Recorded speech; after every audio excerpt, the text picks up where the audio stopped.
This is 1,000 Years from the FunTime Piano Level 3A-3B Hits book by Faber and Faber. First I'm going to play this at performance tempo, and then I'll give you some practice tips.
Okay, let's talk a little bit about this piece. It's great. I love the way the Fabers arranged this. I think it sounds pretty close to the original. Obviously, it's not the full song because we're still kind of in learning mode here in the Piano Adventures book series, but I still think they did a great job. It has this nice delicate sound. You get a little bit of that fast back and forth at the beginning, which is one of the features of this piece that I love. I think people really love that part. So let's talk about some basics here. The most important thing, I think, when you're playing this arrangement is that you bring the melody out.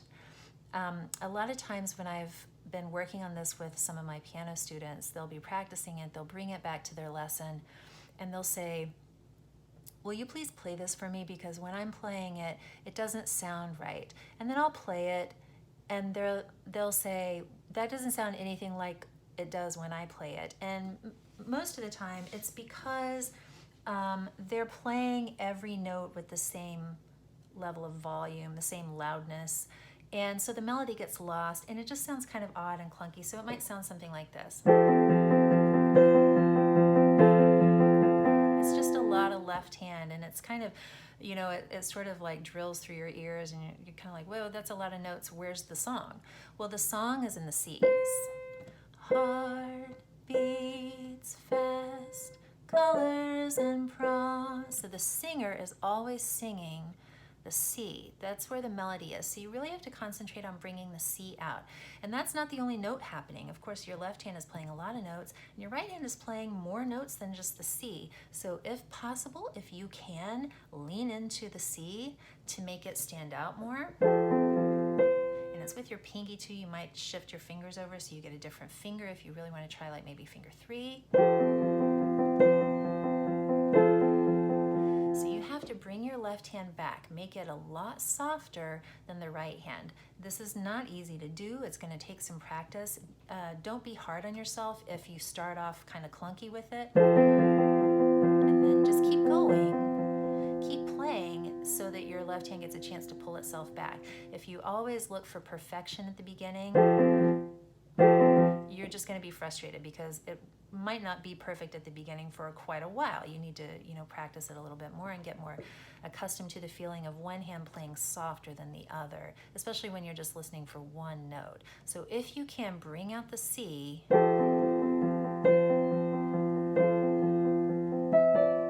still the C here. And now the G. So you're always trying to, even though there's a lot of notes in the left hand, you're always trying to bring that under the melody, make it be a lot softer so it's just filling in and providing that kind of flowy, rushing, rhythmic sound that is so cool in this song. We also have to really watch out for the melody at measure 29. If you go over to measure 29, this is in the chorus. It's this part. Sorry. So we've been playing the chorus here. We've been like, I have loved you for 1,000 years. That's where we are. 1,000 years. So this is another place where my students would be like, what is going on with these eighth notes? They sound so weird. It sounds like this. Well, it doesn't sound right because they're way too loud. This is an inner voice, the A to the C and the A again. That's an inner voice. That's harmony, accentuation, a little rhythmic embellishment. We don't want that to stand out. We want the 1,000 years. That's the part we want to hear. 1,000 years. Here it is again. So I'm going to hold on, I'm going to bring out the F and the E and the G. So the G, C in measure 33, I'm just going to play really lightly. I'm going to do my best to make sure that they all sound, that none of them get lost, but I don't want them to steal the show. They're just filler. They're just adding into the background and making things sound a little more interesting and more full.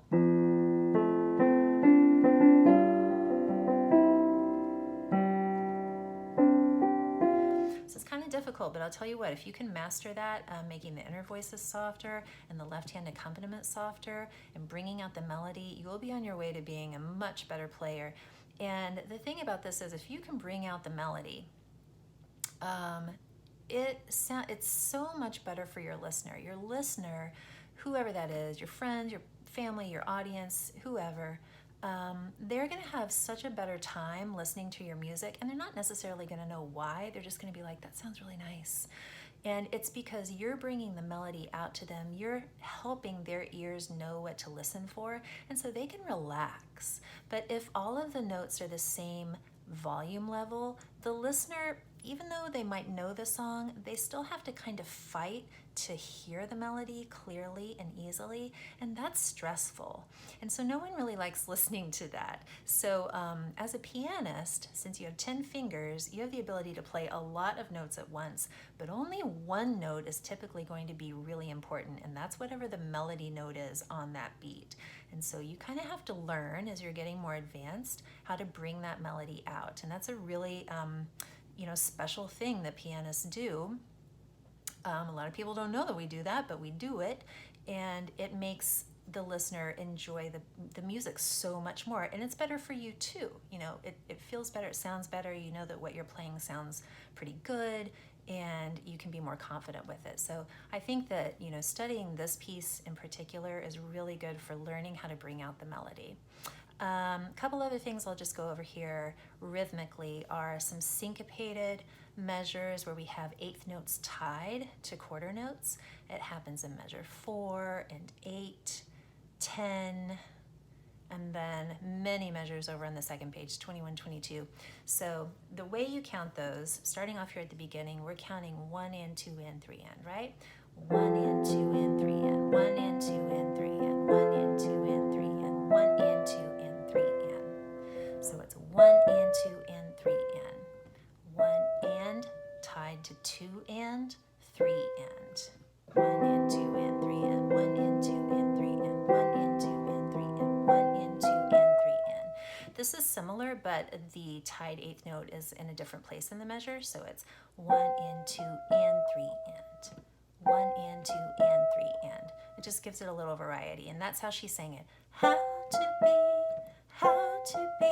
like that. How can I? Right? Oh, we need to talk about this. A rolled chord. That's happening in the left hand at measure 17. A rolled chord has that little zigzaggy, little squiggly line in front of it, and that's basically a chord. You're going to arpeggiate it, which means break it up into low, middle, high tones, but do it quickly, as quickly quickly as you can, but still get the notes to sound. Actually, in this piece, since it's kind of a slower, like a more, it's like a ballad, you don't have to worry about being too quick here. You could, it could be a little dragged out.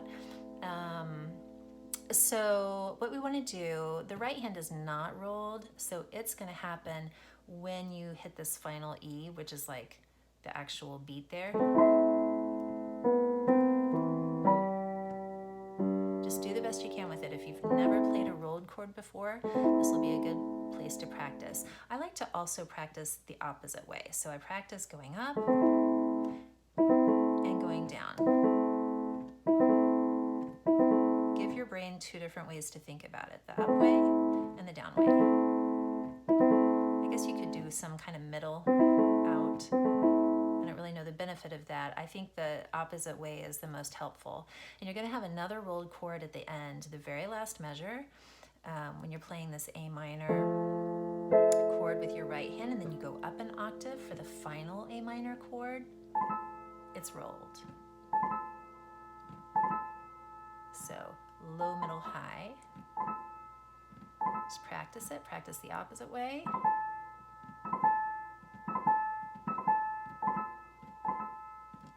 You can give your wrist a little spin, especially so the final note with your pinky doesn't come out too strongly. Just give it kind of a tender, gentle ending. I think that'll sound really good. Yeah, nice. Okay, so I think those are some of the most important parts of this piece. The dynamics obviously are worth paying a lot of attention to. The pedaling, you want to make sure that you're getting your pedal up where the triangles are marked up in the music, and keep your fingers pressed down while the pedal is coming up so you don't leave dead space. The dead space would sound like this. There's a little, hear that little dryness? Because I didn't leave my fingers down. If I leave my fingers down, you didn't even notice that I brought the pedal up. I'm sure it was just so smooth.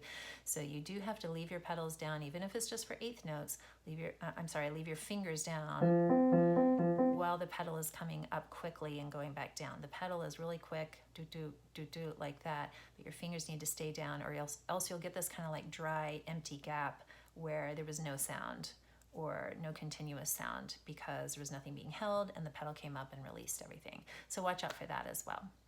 I hope you have fun with this piece. Thanks for watching. Let me know if you have any questions. You can leave them down in the comments.